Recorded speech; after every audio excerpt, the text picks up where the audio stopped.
የመልከ ብዙ ባህል ወግና ትውፊት መድመቂያ የአህጉራዊ እና ዓለም አቀፋዊ ተቋማት የዲፕሎማሲ ማዕከል ኢትዮጵያ ተፈጥሮ የቸረቻት ምቹ የአየር ንብረት ከሕዝቧ እንግዳ ተቀባይነት ጋር ተዳምሮ ለኮንፈረንስ ቱሪዝም ምቹ ያደርጋታል። መንግሥት ለዘርፉ በሰጠው ልዩ ትኩረትና ኢትዮጵያ በሁለንተናዊ መልኩ ፈጣን ለውጥ ውስጥ መገኘት የዓለምን ትኩረት በመሳብ ለኮንፈረንስ ማዕከልነት ይበልጥ ተመራጭ እየሆነች እንድትመጣ አድርጓታል። በሀገር አቀፍ ደረጃ በጣም በልዩ ትኩረት በርካታ ኮንፈረንሶች፣ ኤግዚቢሽኖች፣ ጉባኤዎች እና ልዩ ልዩ ኤክስኪዩቲቭ የቦርድ ስብሰባዎችም ጭምር ወደ ሀገራችን እንዲመጡ ኩነቶች እንዲመጡ በመንግስት ደረጃ በልዩ ትኩረት የሚኒስቴር መስሪያ ቤቶች፣ የፕራይቬት ሴክተር ኩነት አዘጋጆች ብዙ ስራዎችን አከናውነዋል። በኢትዮጵያ ታሪክ ለመጀመሪያ ጊዜ በ2017 በጀት ዓመት 150 በላይ ዓለም አቀፍ ኩነቶች ኢትዮጵያ ውስጥ መካሄድ ችለዋል ማለት ነው። በዘርፉ ምቹና አስተማማኝ መሰረተ ልማት ዝርጋታ መኖር ከኢትዮጵያ የእንግዳ ተቀባይነት ባህል ጋር ተዳምሮ ለኮንፈረንስ ቱሪዝም እድገት ምቹ መደላድል ፈጥሯል።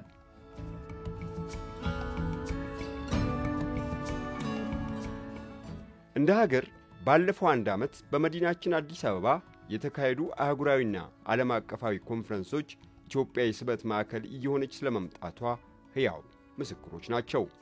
እኛን እጃችን እግራችን ይዞን የነበረው በቂ ዓለም አቀፍ ደረጃውን የጠበቀ የኮንቬንሽን ማዕከል ቬኑ ሴንተር አለመኖሩ ነው ማለት ነው። በአሁኑ ሰዓት እሱ አለን። ስለዚህ እሱ ትልቅ እድል ፈጥሯል ብዬ አምናለሁ። የመጀመሪያው መሰረታዊ ነገር እሱ ነው። በሁለተኛ ደረጃ ኮንፈረንስ ተሳታፊዎች በቀላሉ የቪዛ ፕሮሰስ ተደርጎላቸው በቀላሉ ወደ ሀገራችን ገብተው ተሳትፈው በቀላሉ ወደ ሀገራቸው የመመለስ እድል ማግኘት መቻል አለባቸው። ይህም በክቡር ጠቅላይ ሚኒስትር ጽሕፈት ቤት ጭምር እየተመራ በርካታ ሚኒስቴር መስሪያ ቤቶች እየተሳተፉበት እንደ ቱሪዝም ሚኒስቴር የኛም ኮንቬንሽን ሴንተር እየተሳተፈበት ፕራይቬት ሴክተር እየተሳተፈበት ሰፊ የሆነ ትኩረት ተሰጥቶት በቀላሉ የኮንፈረንስ የኤግዚቢሽን ኩነቶች በሀገራችን ውስጥ በሰፊው በዚህ ቁጥር መካሄድ ይችላል ማለት ነው።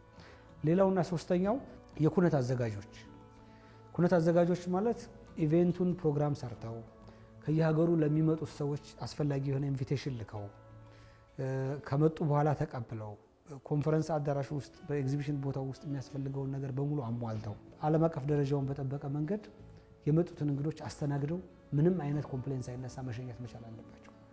ያ ካፓሲቲ ያላቸው ፕራይቬት ሴክተሮች ኢትዮጵያ ውስጥ ተፈጥረዋል። ሌላው ያው ከየሀገሩ ያሉ ዜጎች ወደ አዲስ አበባ መምጣት የሚችሉበት ጠንካራ ኢትዮጵያ አየር መንገድ አለ። ሌሎች አየር መንገዶችም ወደ አዲስ አበባ ይበራሉ። ስለዚህ ይሄ ኮኔክቲቪቲ በጣም መሰረታዊ ጉዳይ ነው። በሱ በጂኦግራፊካል ሎኬሽናችን ስትራቴጂክ ሎኬሽን ነው። አት ዘ ሴም ታይም በቀላሉ የፍላይት ኮኔክቲቪቲ ወደ አዲስ አበባ ማግኘት የሚቻልበት እድል አለ። ወይዘሩ የአየር ሁኔታው በጣም ጥሩ ነው። ያለ ኤሲ መንቀሳቀስም መሰብሰብም የሚችሉበት እድል ይፈጥራል አዲስ አበባ ማለት ነው። ኢትዮጵያ በፓርኮቿ በሙዚየሞቿና በምቹ ጎዳናዎቿ የዘመን ተሻጋሪ እሳቤ ተምሳሌትነትን እያበሰረች ለሚመለከቷት መንፈስ የምታደስ ለኮንፈረንስ ቱሪዝም ሁነኛ ማዕከል ሆናለች። ይህ ደግሞ የቱሪዝም ዘርፍን በማሳደግ ለሀገሪቱ የኢኮኖሚ እድገት ባህልና እሴቶችን ለማስተዋወቅ ፋይዳው የላቀ ነው።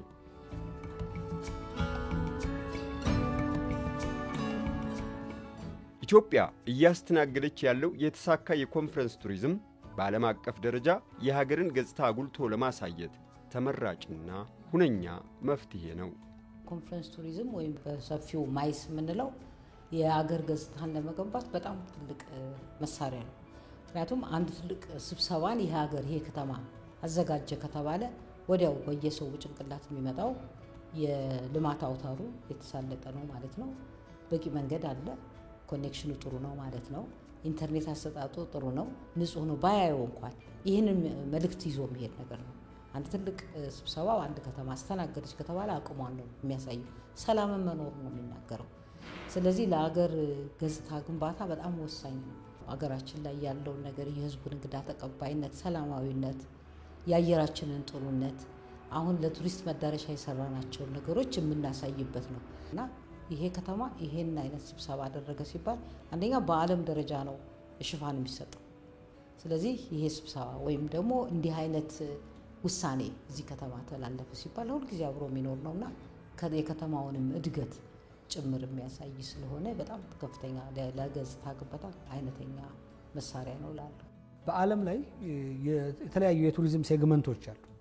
ካሉት ሴግመንቶች ውስጥ የኮንፈረንስ ቱሪዝም ለብዙ ሀገራት ሰፊ የሆነ የኢኮኖሚ እንቅስቃሴ የሚፈጠር የሚመጡት ሰዎች ረጅም ጊዜ እንኳን ባይቆዩ በቆዩበት ጊዜ ከፍተኛ ወጪ አውጥተው የመሄድ ባህሪ ያላቸው የቱሪስት አይነቶች ናቸው።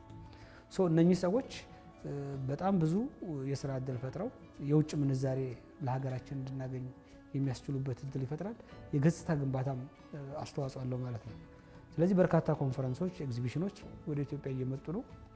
በጥሩ ሁኔታ ተስተናግደው እየተመለሱ ነው።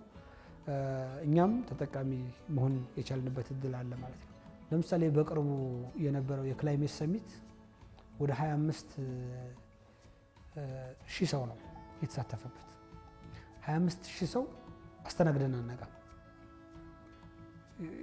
ለመጀመሪያ ጊዜ ነው፣ ሪከርድ ነው ማለት ነው። 25 ሺህ ሰውን ከውጭ አምጥቶ በአንድ ጊዜ ማስተናገድ። ከ25 ሺህ ሰዎች ውስጥ በጣም በርካታ አገር መሪዎችና ዓለም አቀፍ ሚዲያዎች አሉ። ስለ ኢትዮጵያ ሁሉም ዓለም በአንድ ጊዜ የሚሰማበትን እድል የፈጠረ ኢቨንት ነው ማለት ይቻላል። ስለዚህ ለገጽታ ግንባታ ትልቅ ፋይዳ አለው።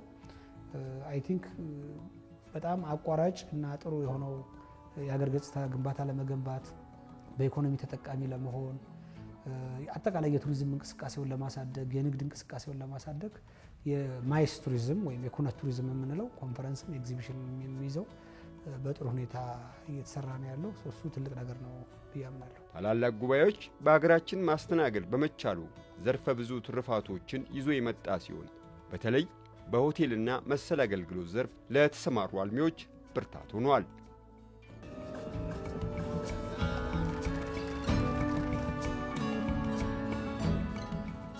በዘርፉ የተሰማሩ አልሚዎች አገልግሎታቸውን ከማዘመን ጀምሮ ለእንግዶቻቸው ምቹና ቆይታቸውን ማራዘም የሚያስችል የአገልግሎት አሰጣጥ ስርዓት መዘርጋታቸው ተመራጭ አድርጓቸዋል። ይሄ ኮንፈረንስ ቱሪዝም ምንድነው ይዞ የሚመጣው? ለሆቴሎች ከሆቴሎች ብንነሳ ሆቴሎች ለምሳሌ ሲዝን አለው፣ ወቅት አለው እንግዳ የሚመጣበት። በተለይ ለመዝናናት ሀገር ለመጎብኘት የሚመጡ እንግዶች የሚመጡበትና የሚቀንሱበት ጊዜ አለ። ብዙ ጊዜ ኮንፈረንስ ቱሪዝም ደግሞ እነዚህ ጊዜዎች በመሙላት ከፍተኛ ጠቀሜታ ይሰጣሉ ሆቴሎች። በዚህ ከፍተኛ የገንዘብ ፍሰት ያመጣል ለሀገሪቱም ለሆቴሎችም። በተጨማሪ ደግሞ ሆቴሎችም አገልግሎታቸውን ከፍ እንዲያደርጉ ስታንዳርዳቸውን እንዲፈትሹ የሚያደርግ ነገር ነው። በተደጋጋሚ እንዲህ አይነት ሰዎች ሲመጡ በግዴታ የሆቴል አገልግሎትም እየተሻሻለ ይሄዳልና ሆቴሎች ላይ በሚታይ ደረጃ የአገልግሎት አሰጣጣቸው ተሻሽሏል፣ የእንግዳ አቀባበላቸው ተሻሽሏል። በየጊዜውም ደግሞ ከፍ እያለ የተሻሻለ ሄደውና አሁን በዚህ ባጭር ጊዜ ውስጥ ራሱ ለውጥ ታይቷል አገልግሎት ላይ ብዬ አስባለሁ። የኮንፈረንስ ቱሪዝም ዘርፍ አንዴ ተሰርቶ የሚጠናቀቅ ባለመሆኑ ተወዳዳሪና ተመራጭ ለመሆን የበለጠ ጠንክሮ መስራትን ይጠይቃል።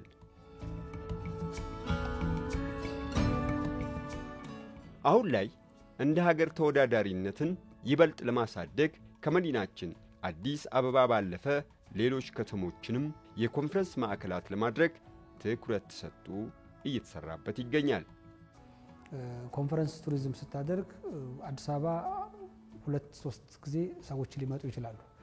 ከዛ በኋላ ኢትዮጵያ መምጣት ይፈልጋሉ፣ ግን ከአዲስ አበባ ውጭ ሌሎች አማራጭ ከተሞችም ላይ ኮንፈረንስ ቢካሄድ ይፈልጋሉ ማለት ነው። ዓለም አቀፍ ትሬንድም አለ። ከዚህ አንጻር ሁለተኛ አማራጮች ወይም የኮንፈረንስ ማዕከሎች በተለያዩ የሀገራችን ክፍሎች በተለይ ዋና ዋና ከተሞች አካባቢ ላይ ይበልጥ ማደግ ይኖርበታል። በእኛ በኩል በአዲስ አበባና በሀገር አቀፍ ደረጃ ጋይድላይን ማውጣት ብቻ ሳይሆን ግራውንድ ላይ ለኮንፈረንስ ቱሪዝም የተሻለ ምቹ ሁኔታ እንዲፈጠር ከአስፈጻሚው አካል ማሳመን ጀምሮ ፈጻሚዎችም ጭምር የፕራይቬት ሴክተሩም ጭምር በንቃት እንዲሳተፉ ጥረት እያደረግን እንገኛለን።